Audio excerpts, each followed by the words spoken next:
Bonjour, cette vidéo a pour but de vous montrer comment installer Anaconda sur l'ordinateur de la région. Pour cela, lancez une fenêtre du navigateur web et tapez Anaconda, le Python. Vous voyez que c'est proposé ici dans les suggestions. Donc vous tombez sur le site d'Anaconda. Vous pouvez cliquer sur le premier lien.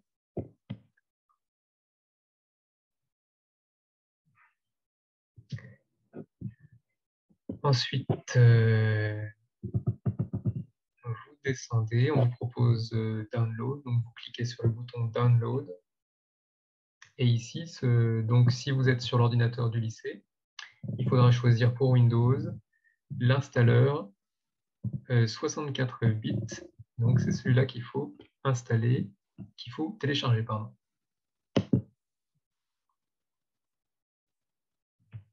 Donc vous acceptez l'enregistrement. Donc vous vérifiez où ça s'enregistre. Ici dans téléchargement, c'est très bien. J'enregistre. Vous pouvez suivre le téléchargement ici. Donc c'est un fichier assez gros. Donc il faut être un peu patient le temps que le téléchargement se termine.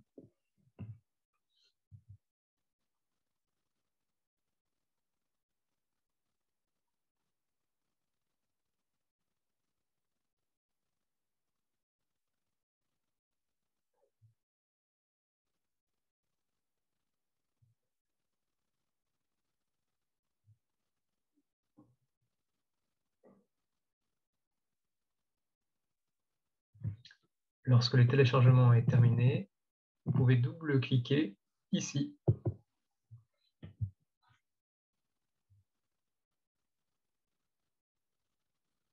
Donc maintenant, vous pouvez fermer en attendant la fenêtre de Firefox. Et on va terminer l'installation grâce à l'installeur. Vous appuyez sur Next. Ensuite, vous appuyez sur I agree. Vous laissez cocher Just Me et vous appuyez sur Next. Vous laissez le chemin par défaut, vous appuyez sur Next. Et ensuite, vous cliquez Add Anaconda to my path environment variable. Donc une fois que les deux sont cochés, vous pouvez faire Installer. Cliquez sur Installer. Donc cette étape peut prendre un certain temps selon votre ordinateur. Ici, vous pouvez appuyer sur Show Details pour voir le détail de l'installation. Donc lorsque c'est terminé, vous pouvez appuyer sur Next et encore sur Next. Et ensuite, vous appuyez sur Finish.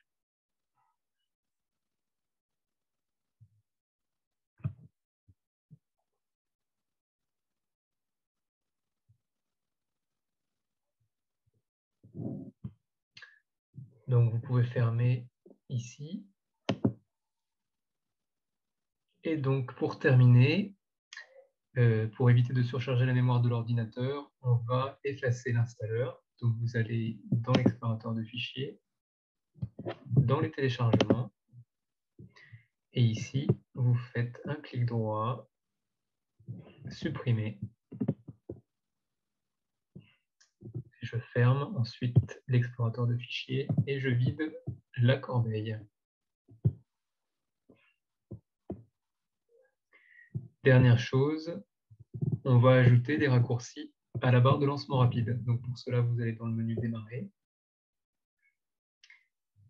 Et ensuite, vous appuyez, pas sur le menu démarrer, mais sur la loupe, et vous tapez donc Jupyter, puisque c'est donc le programme que nous souhaitions installer. Donc ici, vous voyez dans la partie droite, épinglé à la barre des tâches. Donc j'appuie ici, et vous voyez le petit logo qui est apparu ici. Donc tout devrait fonctionner. Voilà, vous avez installé Jupyter Notebook. Et donc, une dernière chose, on va vérifier que Jupyter Notebook fonctionne. Alors, c'est normal, au début, au lancement de Jupyter, vous avez toujours cette fenêtre qui s'ouvre. Alors, comment voulez-vous ouvrir ce fichier? Vous pouvez cocher ici, on va l'ouvrir avec Firefox, donc toujours utiliser cette application pour ouvrir les fichiers .html. Très bien.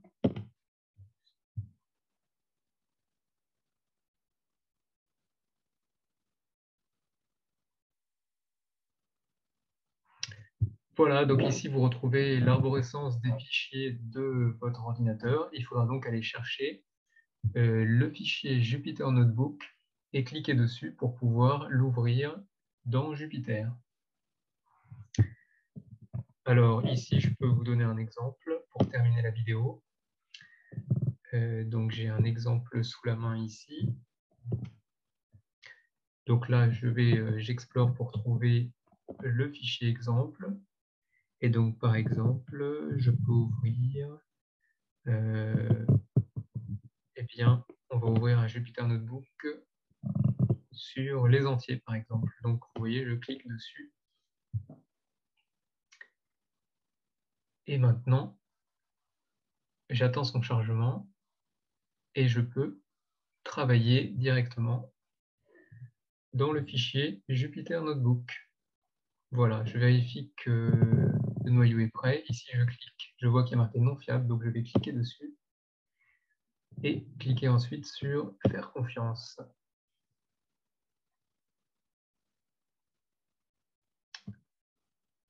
OK, donc ça recharge.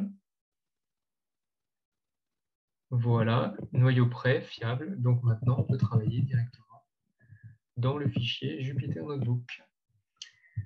Voilà, normalement l'enregistrement est automatique, mais rien ne vous empêche de faire CTRL S régulièrement pour enregistrer votre Jupyter Notebook. Voilà, ce tutoriel est maintenant terminé.